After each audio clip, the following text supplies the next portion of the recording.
Welcome to our deep dive today. We've got something pretty unique to explore this time. Yeah. A memoir by an angel named Joe, Wow. who's looking back on events from the Bible, Okay. from the Garden of Eden all the way to the crucifixion of Jesus, Interesting. and even giving us a peek into what looks like the end of the world. So where does he even begin?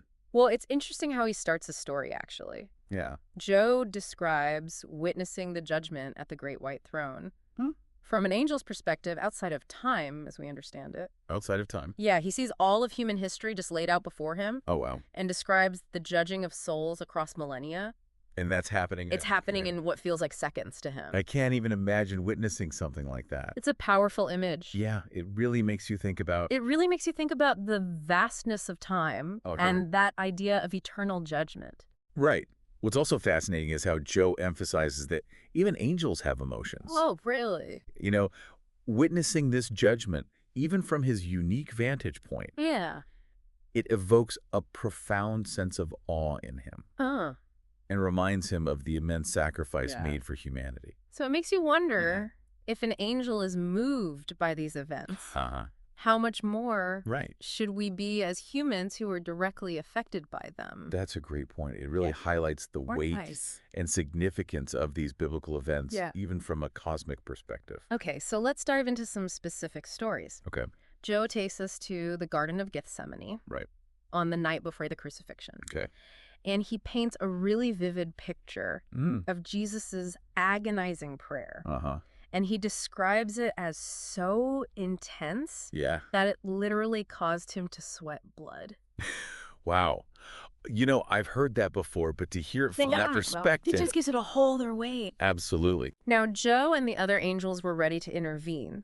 But Jesus, knowing they were there, told them to stand down. So he knew they were there. Yeah, and it really adds a new dimension to the story. Knowing that even angels were on standby, awestruck by Jesus's commitment to his mission. It's like seeing behind the curtain of this pivotal moment in history. Right. Imagine the tension. Yeah. The angels wanting to protect Jesus. Right. And Jesus choosing to follow his divinely appointed path. It definitely makes you rethink the traditional telling of the Gethsemane story, knowing that powerful angels were ready to act. Just adds another layer to Jesus's choice and the weight of what he was about to endure. Right. It wasn't just a human drama playing out. It was a cosmic event with implications for all of creation. So next we get to the trial and crucifixion. Right. And Joe draws this striking parallel between the inspection of the Passover lamb and Jesus being presented before the authorities. I'm listening. He describes it as if Jesus was the ultimate sacrificial lamb, being judged and found worthy for a purpose far beyond human comprehension. Wow. And Joe's account of the crucifixion itself is incredibly vivid and detailed. He talks about the sounds of the hammer, the blood soaking the ground, the darkness that fell over the land. It's a really visceral and moving account. What's interesting here is that Joe's angelic perspective allows him to, tap into the emotional states of everyone present. Oh, wow. Both the humans and the unseen demonic forces working around. I don't even think about that. Yeah. He even mentions a Roman soldier named Claudius, who seems especially impacted by what he's witnessing. That's a great detail. It really humanizes the story. I know. You have this Roman soldier, likely a hardened veteran, who finds himself deeply affected by the events of the crucifixion. It makes you wonder what was going through his mind, what he saw or felt that made such a profound impact on him. It speaks to the idea that these events were so momentous, that they transcended cultural and religious boundaries, touching the hearts of even those who didn't fully understand their significance. Next, Joe takes us back to the story of Noah's Ark. And he draws a powerful parallel between that ancient event and the crucifixion. He describes a world that had forgotten God, obsessed with pleasure and ignoring warnings, and then judgment arrived in the form of the flood. Right. It reminds me of, that cyclical nature of history, that we see. Joe's description of the flood is far more detailed Really? and dramatic than typical retellings. Yeah. He talks about the sudden appearance of puddles that quickly grow into raging torrents. Oh, wow. The desperate attempts to escape the rising waters.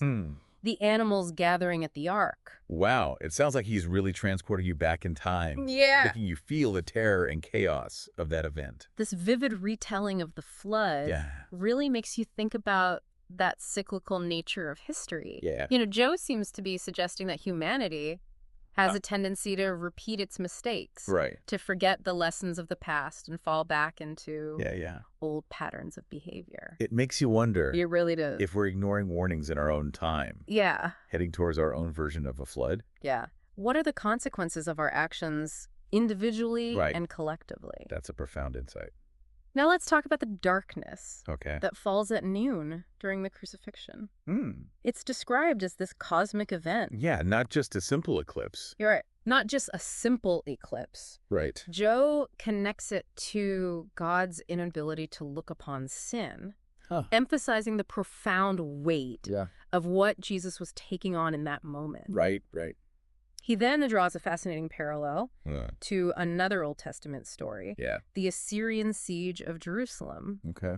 He describes this really powerful Assyrian king leading a vast army against God's people. But God sends an angel who wipes out 185,000 Assyrian soldiers in a single night.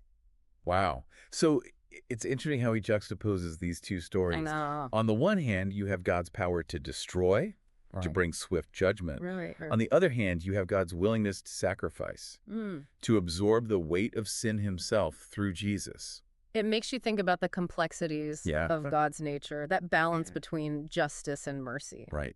What makes him choose one path over the other? And how does that relate to our understanding of free will and divine intervention? That's a really thought-provoking question. Yeah.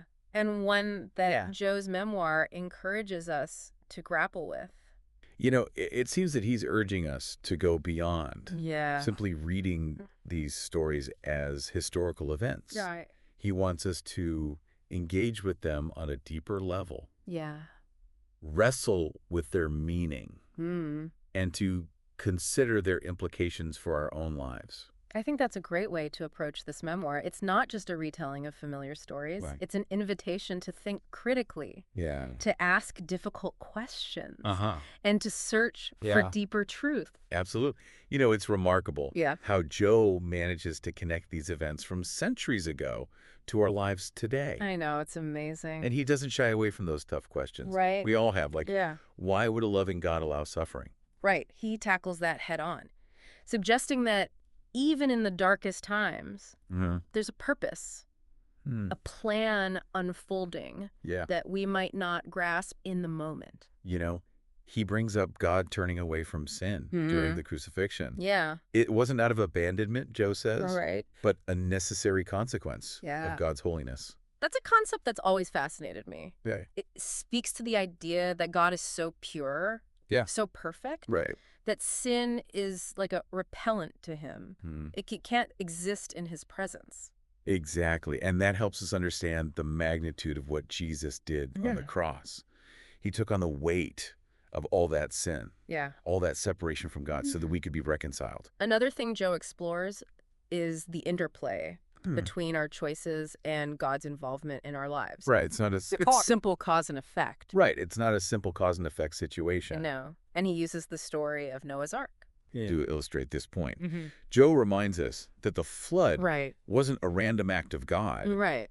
It was a consequence of humanity's persistent disobedience and rejection of his warnings. So we have free will, but our choices have consequences, both for ourselves and for the world around us. Precisely. Yeah. But it's not all doom and gloom, is it? Right. Joe also emphasizes God's incredible capacity for forgiveness and the power of repentance. He brings up the story of the thief on the cross next to Jesus. Even in his final moments, the thief recognizes Jesus as the Messiah and asks for mercy. And what's amazing is that Jesus grants him salvation.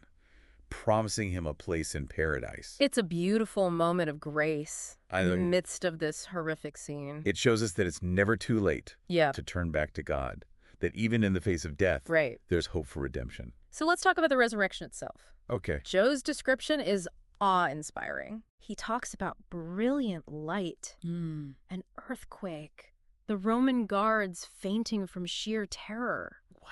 It's like the whole universe is responding to this incredible event. Powerful image of victory over death, the ultimate triumph of good over evil.